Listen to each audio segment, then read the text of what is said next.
Hello everyone, Josh here with Anime Impact, bringing you guys some more Yu-Gi-Oh! Links, and today we got Forbidden and Limited List and Skill Balance. Now this is like Christmas for me every single time I see things like this happen. Now I have stayed away from the Discord, I have stayed away from other YouTubers' videos, so I have absolutely zero idea of what is going to be on this list for both the skills and cards, so this is going to be new for me. This might be new for some of you as well if you have not logged into the app for some time. So let's go ahead and jump right into it. I'm very excited. So, attention duelist. The implementation of the Forbidden Limited List and rebalancing of skills are planned to occur on the date listed below. Please see below for the changes that are going to be made and our reasoning behind these changes. Now guys, keep in mind if you're a newer player and you've not played this game for more than a few months, there's some big changes with how they do the Forbidden and Limited List and skill balance. Before, it used to take them almost an entire month from the day that they actually announced the changes. We would have to go a full season dealing with this crap. But now they're starting to do them in a more quick manner, like within days, within a week or within days now. So that is a big thing. So I'm glad Konami started doing that, taking notice with that. But anyways, expected date for skill rebalancing. Doesn't say the cards, but skill rebalancing will be October 18th, 2018. That is in 2 days from now. Okay. Changes made to skill effects will be applied to both PvP and PvE. I just wish they would leave PvE alone, honestly, but whatever. When updating to version 3.1, which will become available sometime between October 18th and October 21st. So if you're on PC like me, for the most part, you're playing this on Steam, you probably won't get that update till the 21st. Unfortunately, that's just kind of, for whatever reason, Steam gets shafted for the updates. Never mind. The mandatory update will be the 29th, so it could be even longer for the Steam users. I don't know. Anyway, the changes made to skill effects will be applied when updating to version 3.1. However, please note that the skill descriptions will not be updated with this version update. I don't know why they're so lazy in doing that, but whatever. Please check the details of the skill rebalancing below. We will get to that in a moment. Now, expected date for Forbidden and Limited List implementation will be the 22nd. So that's about 6 days from now, about a week, give or take. Please check the details of the Forbidden Limited List implementation below. And then you can see below for the actual updated list of kind of what's been going on. And then you got the other jargon that Konami likes to throw at you, talking about how they can do more change and stuff like that. Okay. So, I have not seen leaks. I have not seen anything. My guess is Endless Trap Hell is going to get hit, and Cyber Style. That is the two skills that I feel the strongest about needing to be hit. That's my guess. So let's go in and see exactly how Konami feels. Let's see. Okay. Life Cause Zero is on the list. That is nice because that was like probably my a close third that I felt like needed hit. But I feel like the missing Endless Trap Hell. Why is that skill being refused? Why? Why is Konami refusing to hit that skill? Do they even know that it's not working? Because, guys, remember, if you read the description for Endless Trap Hell, it states that you can only add one trap to your hand and one back to your deck, not shuffle all of them back to your deck. I wonder if Konami is even aware, even after all this time, if they've even been paying attention that skill is actually not doing what it says it's supposed to do. Because Konami doesn't like to make the skill description changes for some reason because they're lazy. So I'm wondering if that's how Endless Trap Hell keeps escaping being nerfed under the radar. Because maybe whoever on the development team does make these changes, are they even aware? I'm just still shocked that Endless Trap Hell is refused to be hit. Yet they hit all the other stall skills, like Extra Extra, Ojama Go, Destiny Draw. But they refuse to hit Endless Trap Hell. I have no idea why. And if they ever release more powerful traps, that skill is going to be even more busted. Why does that skill keep flying under the radar? I do not know why. It's quite annoying. But anyways. So, here we go. Cyber Style. This skill has seen much use outside of cyber decks due to its versatility. Oh, of course, Konami. You should have known that the day you made it. Therefore, we will change the skill so it can only be used for fusion summons, restricting its use to what we originally intended. They originally intended that for fusion summons? Nani? Rip. Well, they definitely flunked their class when they made it the first time around, if that's what they intended it for. Because the only fusion deck worth a damn in Duel Links right now is probably Anki, and that's if you even consider that really a fusion summon. Alright, Life Cost 0. This skill has seen much use alongside Cyberstein. We'll be limiting the number of times this skill can be used. Thank you for that, Konami, at least. As the increased card pool has made it easier to reduce your life points below 1,000 and has created more options for fusion monsters that can be summoned by Cyberstein, making the skill too powerful. Alright. So here are the updates. Cyberstyle can be used if your life points are at 3,000 or below. Play one Proto Cyber Dragon in attack position from outside your deck for every 1,000 life points below 4,000. So it's kind of still the same as it was before. Proto Cyber Dragon played with this skill cannot be tributed or used as material except for when fusion summoning. Wow. And of course, skill can only be used once per duel like it was before. So they... okay. You can only use this for fusion summoning basically cyber monsters. And right now the cyber card pool is pretty bad. So did they just kill Cyberstyle? I mean, it's still good for a free protection, and still you get 1,100 blockers. But boy, did they just kill the tribute fodder for the entire game. That was used heavily with UAs, no more. That was used heavily with vampires, no more. That was even used in my Monarch deck, no more. They just sacrificially destroyed Cyberstyle.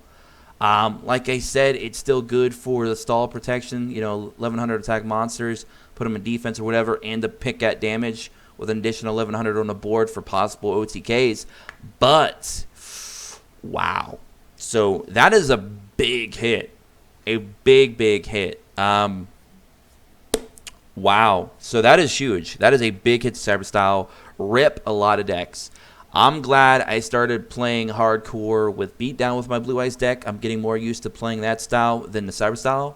So I'm cool there. I think I could still probably use Cyberstyle with my Blue Eyes deck because it could still be used as sacrifice fodder for my Paladin. So I don't know. We'll see. I might still be able to swing Cyberstyle with that Blue Eyes deck, but what you guys can actually see here on your screen. But wow, that is huge. That is huge. And Life Cost 0. Here we go. Can be used if your life points are at 1,000 or below until the end of your opponent's next turn for one time only. Thank you for that hard limit. For one time only, you do not have to pay life points to activate a card. This skill can only be used once per duel. You know what that means? Goodbye, Cosmic Cyclone. You can no longer use that Cosmic Cyclone cheese after you've activated Life Cost 0, because guess what? Then you won't be able to use Cyberstein. And Cyberstein can now only bring out one monster instead of two. So rip Life Cost 0. Thank you for that. I felt like that deck should have never existed. And that's kind of a reason why Cyberstyle was banned in the first place, was because of his potential to bring from that extra deck card pool of some OP monsters that really should not have been able to be summoned easily in the first place. So good that they hit Life Cost 0. They probably could have just hit Cyberstein and it would have been fine, but they decided to just say, you know what, we're just going to hit the skill instead. So that's awesome. Of course, if our life points ever go to 5,000 and people rain Life Cost Life Boost Alpha, then we're going to have a problem all over again. But we'll see. We'll see. But that is good. I like that. Now, and the only thing that I feel like they completely dropped the ball on was they forgot to hit Endless Drapel. Again. How is that skill making it through the... I don't know. Whatever, Konami. I don't know if I don't know. Anyways, let's go ahead here and look at the Forbidden Limited list of cards that should be taking effect by October 22nd. I'm very excited to see what we get here. Wow. Wow. Limited only to one. Vision Hero Vion is now a one of. A one of. Destiny Hero just took a massive meat stick right across the face. So one of their biggest combos was being able to set up the board with getting Dangerous out pretty easily using Vion, a Vion's effect. You can kind of make a lot of combos, get things in a grave, set up a lot of different things, and help mill your deck to try and get you to those mass chains a lot quicker, and get you to those possible Celestials in a graveyard, and start setting up some more draw power. Having only one Vision Hero Vion now, only one in the entire deck, is pretty huge, especially when Celestial is also semi-limited, not limited, but semi-limited. And that means they can't run Econs already as it is. So now they can only run one Vion, which is very interesting. Very, very interesting. So do you risk running a Polymerization now with just one Vion? Is it worth running those two cards now? Or do you just take that whole play out of your deck strategy and go more just aggro, mass change with Hey Trunade and just play it out that way? So very interesting for the deck there. We also got Amazoness Onslaught. Hit the one. That deck is dead. I already saw kind of a little sneak peek of what's going on in the semi-limited department. I can tell Amazoness finally are dead. Amazoness Onslaught just got hit to 1. It is now limited to 1. And the fact that Amazoness Princess is now semi-limited, I see how they did that. Because if they would have put Princess as semi-limited and kept Onslaught as semi-limited, you couldn't run one of the cards. Because why would you want to run only one Princess and two Onslaught? Or no, you would have to run one Princess and one Onslaught, or you'd have to run none of one or the other. Like, no one's going to do that. So I see what they did. But in doing what they did, you still do not get to make use of your baby tigers. You can now only run 2 Princess and only 1 Onslaught. That deck got hit hard. Whiz! Oh, yes. Yes. Praise beeth the gods, the Lord Almighties. Thank you. Thank you. Whoever in the office thought, hey, we should probably limit this Wiz because this guy Anime Impact, he keeps ranting about this card. There's got to be a problem. We need to look into it. We've seen countless rants from this Anime Impact person, and he's just going in on this card. Let's actually have somebody take a look at his video and see what he's complaining about. And then they watch my video and they're like, yes, we agree with him. Wiz needs it. I mean, that's just what I think in a perfect world. I doubt that's how it went down at the board meetings, but hey, one can dream, right? I would like to think that all my ranting played a little bit of a part in the Wiz being nerfed, but I highly doubt it. But it's still a good feeling to know that it's finally hit, which means now, guys, here's the thing. Dampa, Wiz, and Dyna are all semi-limited. So you can only run one of each of only 2 of those 3 cards, or you have to completely run one of each of 2 of those cards and completely drop one off, or you just run one at 2 and don't run the other 2 at all. So if you're running Fur Hire, you're going to have to run 2 Wiz, no Dyna, no Dampa. You're done. Fur Hire just got annihilated. And Amazoness just got annihilated. Vampires so far, from what I can tell, is a bit hit. And I cannot... Who? Hold up. Now, this is big news. This is big news. All right, if you're a newer player, this is astronomical in size of holy shit. Holy shit. This is a game changer. This changes everything. This absolutely changes everything. Treacherous Trap Hole has been hit. Hey Trunade has been hit. These are box SR or higher rarity cards. This is unknown territory that we are in here, people. Very unknown territory. Treacherous Chapel should be banned. A lot of people complained. The fact they made it semi-limited kind of can make it banned in a way for a lot of decks, because if you run Econ, now you have to think, is it worth running one Econ and one Treacherous? Do I just run the 2 Treacherous to try and pull it faster and run no Econ at all? Or do I just run the Econ and drop Treacherous altogether? And the fact that they hit Hey Trunade, the 2, really hurts the Destiny Hero deck. They just lost their big back row clear card. It's gone. Because there's no way they can sacrifice their Celestials so they can run Trunade. It's not going to happen. Especially when they just got Vion hit the 1. Konami came in here and cleaned house. Vampires are going to completely dominate. Maybe even Blue Eyes will dominate with Beatdown even more so than before now. Spellbooks might even make a return to the top after all of these, because wow, did we just take a big meta shift. 3 of the top 4 decks just got annihilated. Destiny Heroes got hit. Probably the third best of the top 3. Second best, of course, would be Vampires. But Vampires didn't get hit, thankfully.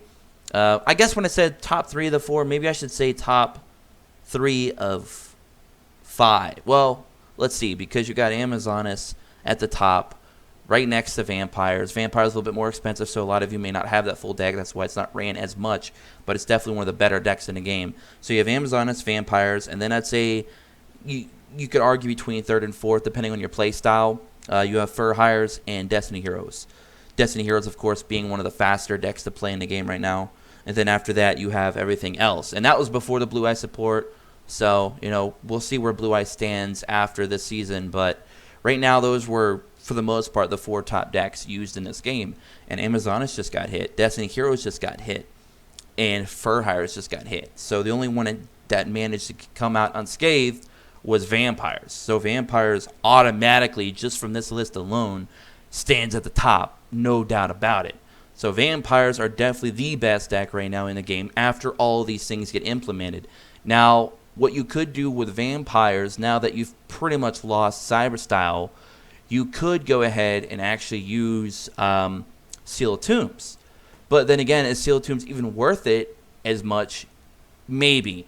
Because if spellbooks do make a big return, being able to kind of stop your opponent from being able to do any shenanigans from the grave could be huge. So that could be a thing.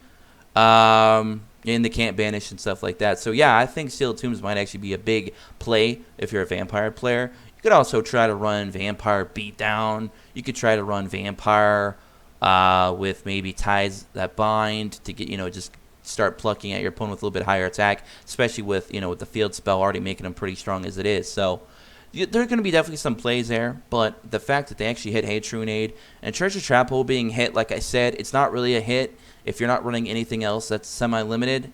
If you're not running any other cards that's semi-limited in your deck, Treacherous didn't get hit at all for you. But if you are running a semi-limited card and you need that in your deck, then you might not be able to run Treacherous now. Otherwise, you're going to have to really think hard about it, running 1-1 or something like that. So it's going to be very interesting. But the fact that Konami is actually taking notice and banning, or not banning rather, but limiting and semi-limiting cards that needed to hit, they finally did it. Yeah, they could have done a couple more cards here and there, but let's not nitpick too much. They did a wonderful job here for the most part. And the fact that they are willing to finally hit cards in the box that are SR rarity or higher is huge. So the fact that Hey Trunade just got hit, that really hurts Destiny Heroes. Because I was thinking maybe they could run that instead of the polymerization setup that they usually run. They could just run more Hey Trunades to go in, but now that is off the table as well. So, wow. These changes are astronomically huge and impressive coming from my perspective of watching what Konami's done with this game for almost 2 years. This is exciting. This is good. This is what the game's needed for a long time. Big changes.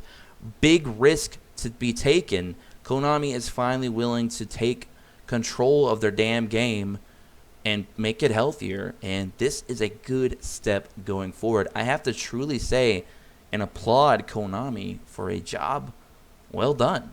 So everyone take this moment, golf clap for Konami, because wow, they are finally willing to make the necessary changes to improve the game for everyone. So I'm very happy with these. And if you're going to cry and bitch and complain that, oh my God, they're hitting SRs and URs from the box, I spent money. I'm sorry to tell you, this is a gacha game. And if you've ever played a gacha game in your life, when you spend money on a gacha game, it don't mean diddly shit. I've said this a million times before in the past, and I'll say it again. If there's one thing you cannot complain about in a gacha game, it's spending money.